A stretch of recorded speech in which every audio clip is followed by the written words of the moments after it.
कक्षा 11 इतिहास chapter number 6 3 वर्ग का प्रथम भाग आपके सामने रखा था।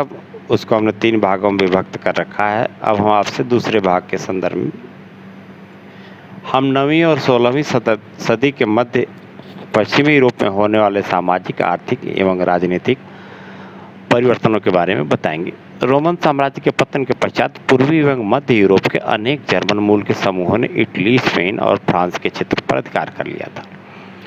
किसी भी संगठित राजनीतिक बल के अभाव में प्रायः युद्ध होते हैं और अपनी भूमि की रक्षा के लिए संसाधन जुटाना अति आवश्यक हो गया था। इस प्रकार सामाजिक ढांचे का केंद्रबिंदु भूमि पर नियंत्रण था।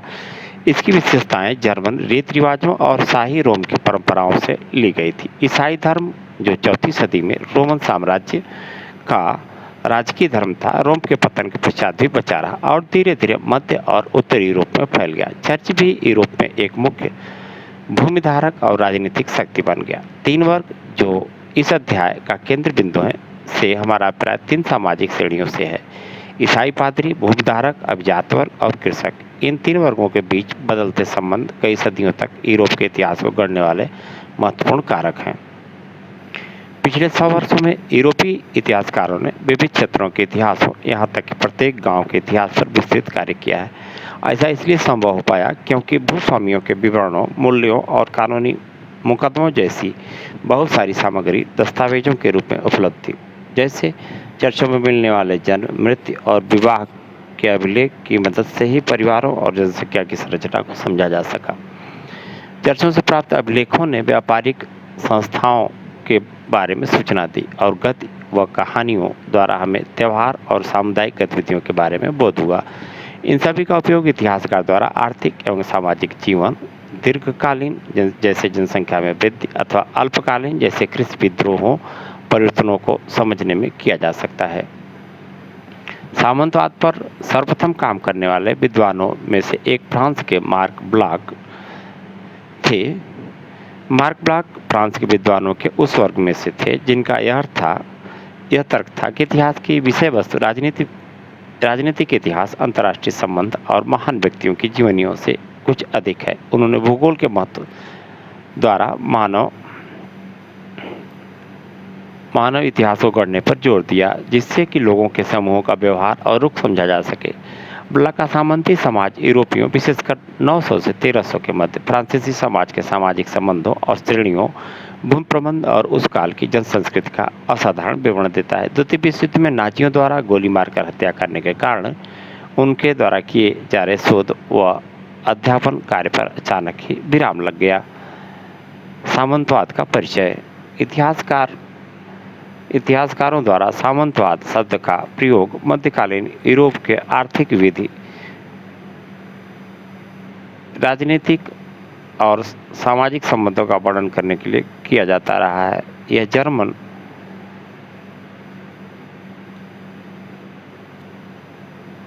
प्यूट से बना, जिसका अर्थ एक भूमि का टुकड़ा है, और यह एक ऐसे समाज को इंगित करता है जो मध्य फ्रांस और बाद में इंग्लैंड और दक्षिणी इटली में भी विकसित हुआ। आर्थिक संबंध में सामंतवाद एक तरह से कृषि उत्पादन को इंगित करता है, जो सामंत और कृषकों के संबंधों पर आधारित है। कृषक अपने खेतों के साथ साथ लॉर्ड के खेतों पर कार्य करते थे। कृषक लॉर्ड को श्रम सेवा प्रदान करते थे और बदले में वे उन्हें सैनिक सुरक्षा देते थे। इसके साथ साथ लॉर्ड के कृषकों पर व्यापक न्यायिक अधिकार भी थे। इसलिए सामंतवाद ने जीवन के न केवल आर्थिक बल्कि सामाजिक और राजनीतिक पहलुओं पर भी अधिकार कर लिया। यद्यपि इसकी जड़ें रोमन साम्राज्य में विद्यमान प्रथाओं और फ्रांस के राजा शार्लमेन के काल में पाई गई, तथा ऐसा कहा जाता है कि जीवन के सुनिश्चित तरीके के रूप में सामंतवाद की उत्पत्ति यूरोप के अनेक भागों में 11वीं सदी के उत्तरार्ध में हुई। फ्रांस और इंग्लैंड, गाल, जो रोमन साम्राज्य का एक प्रांत था, में 2 विस्तृत तट रेखाएं, पर्वत श्रेणियां, लंबी नदियां, वन और कृषि करने के लिए उपयुक्त विस्तृत मैदान थे। जर्मनी की एक जनजाति फ्रेंक ने गाल को अपना नाम देकर उसे फ्रांस बना दिया। 6वीं सदी से यह प्रदेश फ्रैंकिश अथवा फ्रांस के ईसाई राजाओं द्वारा शासित राज्य था। फ्रांसीसियों के चर्च के साथ प्रगाढ़ संबंध थे, जो पोप द्वारा राजा शार्लेमेन से समर्थन प्राप्त करने के लिए उसे पवित्र रोमन सम्राट की उपाधि दिए जाने पर और अधिक मजबूत हो गए।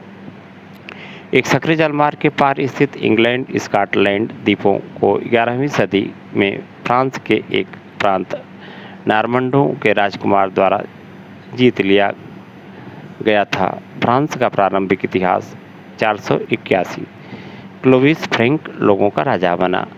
486 क्लोविस और फ्रैंक ने उत्तरी गाल का विजय अभियान प्रारंभ किया। 496 क्लोविस और फ्रैंक लोग धर्म परिवर्तन करके ईसाई बने। 714 चार्ल्स मार्टल राजमहल का मेयर बना। 751 मार्टल का पुत्र पेपिन फ्रैंक लोगों के शासक को अपदस्थ करके शासक बना और उसने एक अलग वंश की स्थापना की। विजय अभियानों ने राज्य का आकार दुगुना कर दिया। 768 पेपिन का स्थान उसके पुत्र शार्लेमन चार्ल्स महान द्वारा लिया गया। 800 पोप लियो III ने शार्लेमेन को पवित्र रोमन सम्राट का ताज पहनाया गया। 840 से नॉर्वे से वाइकिंग लोगों के हमले। 3 वर्ग। फ्रांसीसी पादरी इस अवधारणा में विश्वास रखते थे कि प्रत्येक व्यक्ति कार्य के आधार पर 3 वर्गों में किसी एक का सदस्य होता है। एक बिशप ने कहा, यहाँ वर्ग क्रम में कुछ प्रार्थना करते हैं, दूसरे लड़ते हैं और शेष अन्य कार्य करते हैं। इस तरह समाज मुख्य रूप से 3 वर्ग पादरी, अभिजात और कृषक वर्ग से बना है। 12वीं सदी में बिगन के आवेश हिल्डेगार्ड ने लिखा, कौन चरवाहा अपने समस्त पशुओं, गायों, गधों, भेड़ों, बकरियों को कोई अंतर किए बिना एक अस्तबल में रखने की सोचेगा।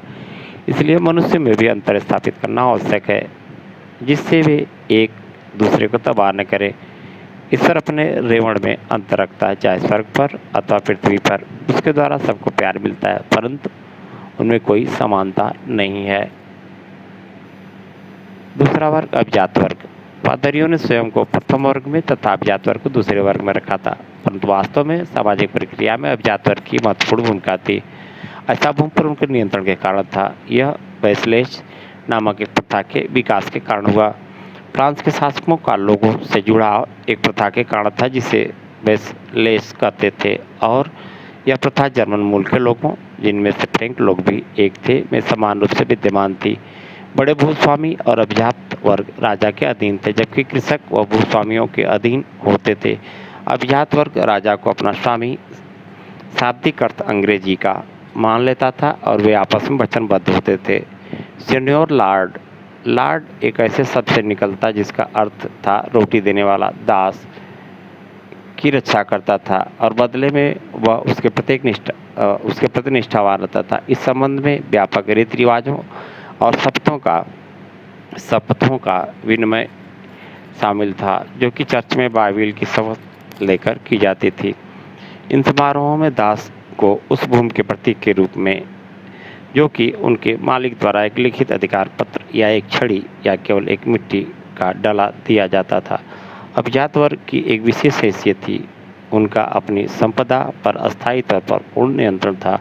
वो अपनी सैन्य क्षमता बढ़ा सकते थे, जो सामंती सेना कहलाती थी। वे अपना स्वयं का न्यायालय लगा सकते थे और यहाँ तक कि अपनी मुद्रा भी प्रचलित कर सकते थे। वे अपनी भूमि पर बसे सभी व्यक्तियों के मालिक थे। वे विस्तृत क्षेत्रों के स्वामी थे, जिसमें उनके घर, उनके निजी खेत, जोत व चरगाह और उनके असामी कृषकों के घर और खेत होते थे। उनका घर मेनर कहलाता था। उनकी व्यक्तिगत भूमि कृषकों द्वारा जोती जाती थी, जिनको आवश्यकता पड़ने पर युद्ध के समय पैदल सैनिकों के रूप में कार्य करना पड़ता था। साथ ही साथ अपने खेतों पर काम करना पड़ता था। यह चित्र देखें आप। फ्रांसीसी अभिजात शिकार पर जाते हैं। 15वीं सदी की पेंटिंग है।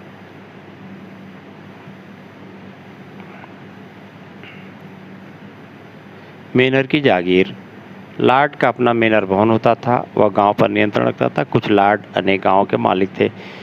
किसी छोटे मेनर की जागीर में दर्जन भर और बड़ी जागीर में 50 या 60 परिवार हो सकते थे। प्रतिदिन के उपभोग की प्रत्येक वस्तु जागीर पर मिलती थी। अनाज खेतों में उगाए जाते थे। लोहार और बढ़ई लॉर्ड के औजारों की देखभाल और हथियारों की मरम्मत करते थे, जबकि राजमिस्त्री उनकी इमारतों की देखभाल करते थे। औरतें वस्त्र काटती और बुनती थी और बच्चे लॉर्ड की मदिरा संबीड़क में कार्य करते थे। जागीरों में विस्तृत अरण्य भूमि और वन होते थे जहाँ लॉर्ड शिकार करते थे। उनके यहाँ चारागाह होते थे जहाँ उनके पशु और घोड़े चरते थे। वहाँ पर एक चर्च और सुरक्षा के लिए एक दुर्ग होता था।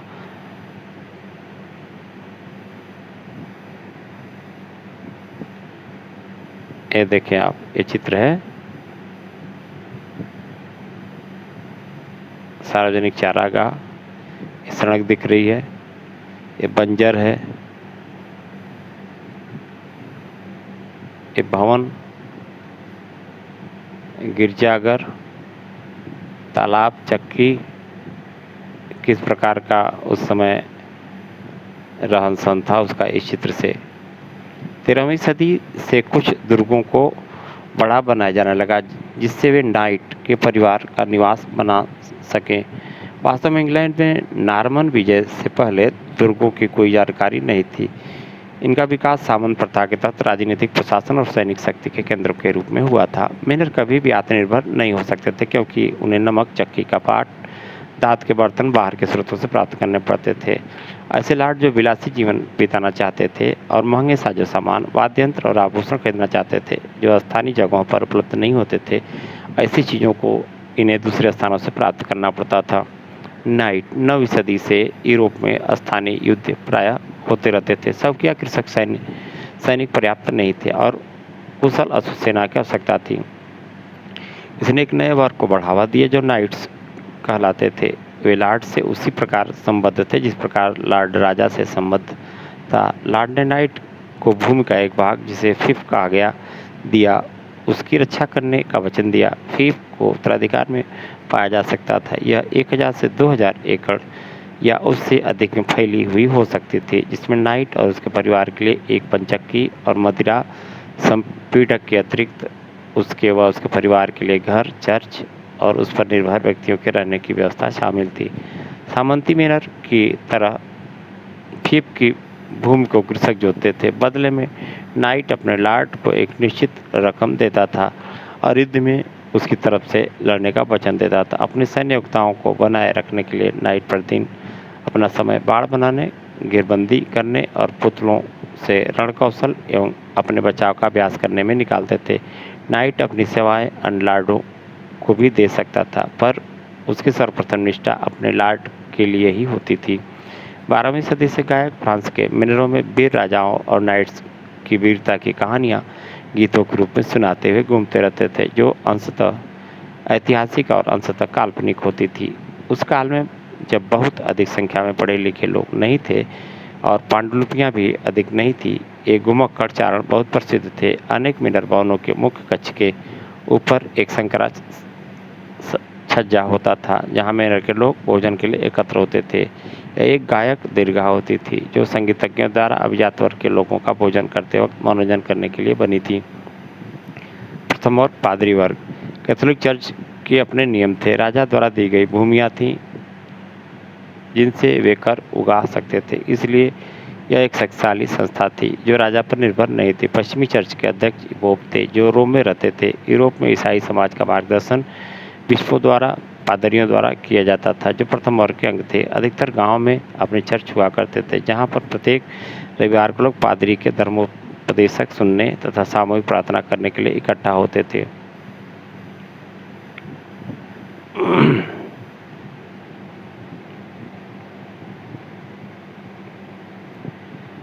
देखें आप यहाँ पर विभिन्न मानकों जैसे व्यवसाय, भाषा, धन और शिक्षा पर आधारित श्रेणीबद्ध सामाजिक ढांचे की चर्चा कीजिए। मध्यकालीन फ्रांस की तुलना मेसोपोटामिया और रोमन साम्राज्य से करें। अगर मेरे प्यारे लॉर्ड को काट दिया जाता है उसकी तकदीर का मैं भागीदार बनूंगा। अगर वो लटका दिया जाता है तब मुझे भी उसके साथ लटका दें। अगर उसे अग्निदंड दिया जाता है तो मैं भी उसके साथ जल जाऊंगा और अगर उसे डुबा दिया जाता है तो मुझे भी उसके साथ डुबा दिया जाए। 13वीं सदी में गाई जाने वाली फ्रांसीसी कविता डू ने मयांस जो नाइटों के साहस की याद दिलाती है।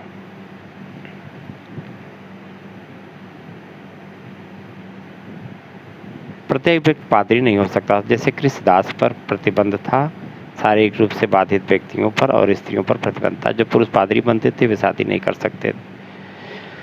धर्म क्षेत्र में विपक्ष अभिजात माने जाते थे।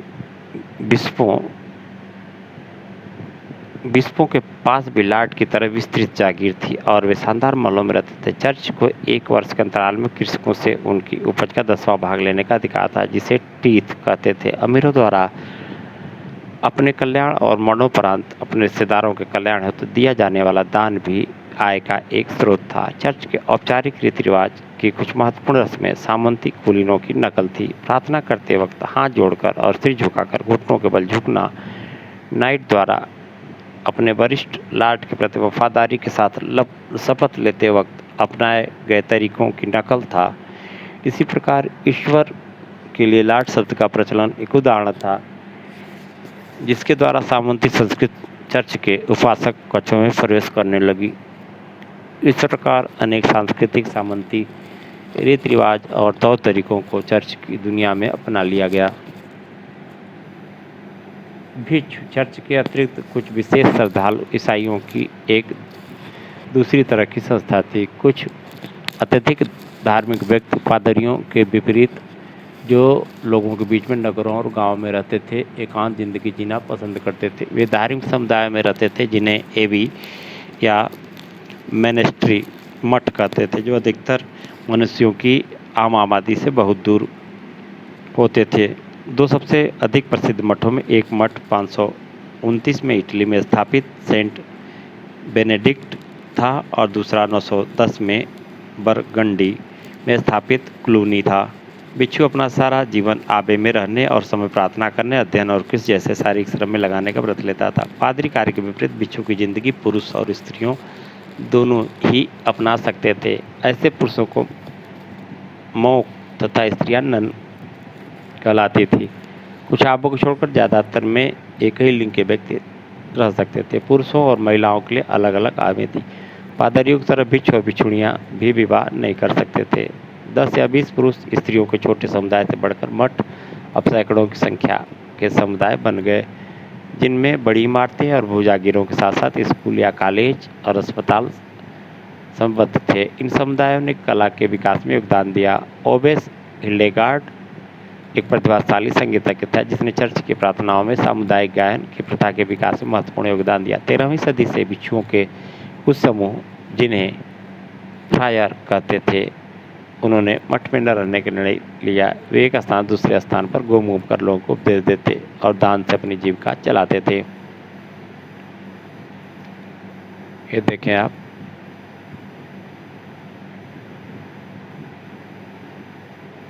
बेनेडिक्टिन मठों में भिक्षुओं के एक हस्तलिखित पुस्तक होती थी, जिनमें नियमों के 73 अध्याय थे। इनका पालन भिक्षुओं द्वारा कई सदियों तक किया जाता रहा। कुछ नियम इस प्रकार से देखें आप। भिक्षुओं को बोलने की आज्ञा कभी कभी ही दी जानी चाहिए। विनम्रता करते आज्ञा पालन। किसी भी भिक्षु को निजी संपत्ति नहीं रखनी चाहिए।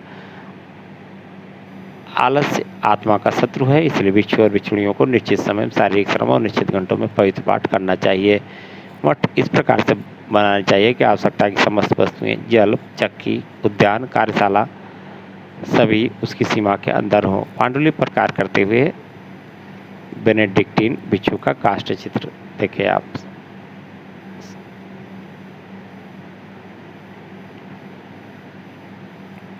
चौदहवीं सदी तक आते आते मठवाद के महत्व और उपदेश के बारे में कुछ संख्याएं प्राप्त होने लगी। इंग्लैंड में लैंगलैंड की कविता पियर्स प्लाउमैन 1360-70 ईस्वी में कुछ भिक्षुओं के आरामदायक और विलासतापूर्ण जीवन का साधारण कृषकों, गडेरियों और गरीब मजदूरों के विशुद्ध विश्वास से तुलना की गई। इंग्लैंड में भी चांसर ने कैंटरबरी टेल्स लिखी, जिसमें भिक्षुणी, भिक्षु और फ्रायर के हास्यास्पद चित्रण किया गया। चर्च और समाज। यद्यपि यूरोपवासी ईसाई बन गए थे, पर उन्होंने अभी भी कुछ हद तक चमत्कार और रीति रिवाजों से जुड़े अपने पुराने विश्वासों को नहीं छोड़ा था। 4वीं सदी से क्रिसमस और ईस्टर कैलेंडर की महत्वपूर्ण तिथियां बन गए थे। 25 दिसंबर को मनाए जाने वाले ईसा मसीह के जन्मदिन ने एक पुराने पूर्व रोमन त्यौहार का स्थान ले लिया। इस तिथि की गणना सौर पंचांग के आधार पर की गई थी। ईस्टर ईसा के सूलारोहण और उनके पुनर्जीवित होने का प्रतीक था, परंतु उसकी तिथि निश्चित नहीं थी, क्योंकि इसने चंद्र पंचांग पर आधारित एक प्राचीन त्यौहार का स्थान लिया था, जो लंबी सदी के पश्चात बसंत के आगमन का स्वागत करने के लिए मनाया जाता था। परंपरागत रूप में उस दिन प्रत्येक गांव के व्यक्ति अपने गांव की भूमि का दौरा करते थे। ईसाई धर्म के आने पर भी उन्होंने इसे जारी रखा, पर अब वे इस ग्राम के स्थान पर पैरिस, एक पादरी की देखरेख में आने वाला क्षेत्र कहने लगे। काम से दबे कृषक इन पवित्र दिनों छुट्टियां का स्वागत इसलिए करते थे क्योंकि इन दिनों उन्हें कोई काम नहीं करना पड़ता था। वैसे तो यह दिन प्रार्थना करने के लिए था, परंतु लोग सामान्यतः इसका अधिकतर समय मौज मस्ती करने और दावतों में बिताते थे। तीर्थ यात्रा ईसाइयों के जीवन का एक महत्वपूर्ण हिस्सा थी। बहुत से लोग शहीदों की समाधियों या बड़े गिरजाघरों की लंबी यात्राओं पर जाते थे। अप्रैल के महीने में जब मध्यवृष्टि होती है और मार्च की शुष्कता में जड़ से भेद जाती है, और जब नन्ही चिड़ियाँ संगीत सुनाती हैं जो कि उन्हें दिलचस्प में रात बिता देती हैं, इस तरह प्रकृति उन्हें प्रेरित करती है और उनके हृदय को आकर्षित करती है। जब लोग तीर्थ यात्रा पर जाने की आकांक्षा रखते हैं और घुमक्कड़ बिच्छू दूरस्थ उपासना स्थलों के सर्वत्र संतों के दर्शन की अभिलाषा करते हैं, और विशेष रूप से इंग्लैंड के प्रत्येक प्रांत से कैंटरबरी अपनी यात्रा पर निकल पड़ते हैं। जेफरी चासर 1340 ईस्वी, दी कैंटरबरी टेल्स, इस काव्यकृत की रचना मूल रूप से मध्यकालीन अंग्रेजी में की गई थी। यहाँ उसका हिंदी रूपांतरण करने का प्रयास किया गया है, जो आपके सामने अभी रखा गया। तीसरा वर्ग किसान, स्वतंत्र और बंधक। अब हम लोगों की उस विशाल समूह चर्चा करेंगे जो पहले दो वर्गों का भरण पोषण करते थे। काश्तकार दो तरह के होते थे, स्वतंत्र किसान और सिर्फ, जिन्हें हिंदी में कृषिदास कहा जाता है। सिर्फ अंग्रेजी की क्रिया टू सर्व से बना है। स्वतंत्र कृषक अपनी भूमि को लाट के काश्तकार के रूप में देखते थे। पुरुषों का सैनिक सेवा में योगदान आवश्यक होता था। वर्ष में कम से कम 40 दिन कृषकों के परिवारों को लाट की जागीर पर काम करने के लिए सप्ताह के 3 या उससे अधिक दिन निश्चित करने पड़ते थे। इस श्रम से होने वाला उत्पादन, जिसे श्रम अधिशेष कहते थे, सीधे लाट के पास जाता था। इसके अतिरिक्त उनसे अन्य श्रम कार्य जैसे गड्ढे खोदना, जलाने के लिए लकड़ियाँ इकट्ठी करना, बाड़ बनना और सड़कें तथा इमारतों की मरम्मत करने की उम्मीद की जाती थी। इनके लिए उन्हें कोई मजदूरी नहीं मिलती थी। खेतों में मदद करने के अतिरिक्त स्त्रियों और बच्चों को अन्य कार्य भी करने पड़ते थे। वे सूत काटते, कपड़ा बुनते, मोमबत्ती बनाते और लाट के उपयोग हेतु अंगूरों से रस निकालकर मदिरा तैयार करते थे। इसके साथ ही एक प्रत्यक्ष कर टैली था, जिसे राजा कृषकों पर कभी कभी लगाते थे। पादरी और जात वर्ग इस कर से मुक्त थे। कृषिदास अपने गुजारे के लिए जिन भूखंडों पर कृषि करते थे वो लाट के स्वामित्व में थे, इसलिए उनकी अधिकतर उपज भी लाट को ही मिलती थी। वे उन भूखंडों पर भी कृषि करते थे जो केवल लाट के स्वामित्व में थी। इसके लिए उन्हें कोई मजदूरी नहीं मिलती थी। वे लाट की आज्ञा के बिना जागीर नहीं छोड़ सकते थे। लाट कई तरह के अधिकार का दावा करते थे, हालांकि इससे कृषिदासों को हानि हो सकती थी। सिर्फ केवल अपने लाट की चक्की में ही आटा पीस सकते थे, उनके तंदूर में ही रोटी सेक सकते थे और उनकी मदिरा संपीड़क में ही आसवन, मदिरा और बियर तैयार कर सकते थे। लाट यह तय कर सकता था कि कृषिदास को किसके साथ विवाह करना चाहिए, या फिर कृषिदास की पसंद को ही अपना आशीर्वाद दे सकता था, परंतु इसके लिए वह शुल्क लेता था। यह चित्र देखें आप, दिखाया गया है।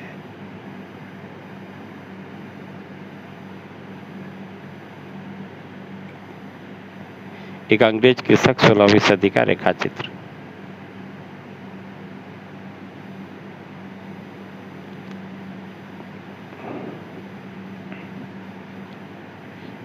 इंग्लैंड, सामंतवाद का विकास इंग्लैंड में 11वीं सदी से हुआ। 6ठी सदी में मध्य यूरोप में एंजिल और सेक्सन इंग्लैंड में आकर बस गए। इंग्लैंड देश का नाम एंजिल लैंड का रूपांतर है। फिर से विद्यार्थी सुन लें, इंग्लैंड देश का नाम एंजिल लैंड का रूपांतरण है। 11वीं सदी में नॉर्मैंडी के ड्यूक विलियम ने एक सेना के साथ इंग्लिश चैनल को पार कर इंग्लैंड के सैक्सन राजा को हरा दिया।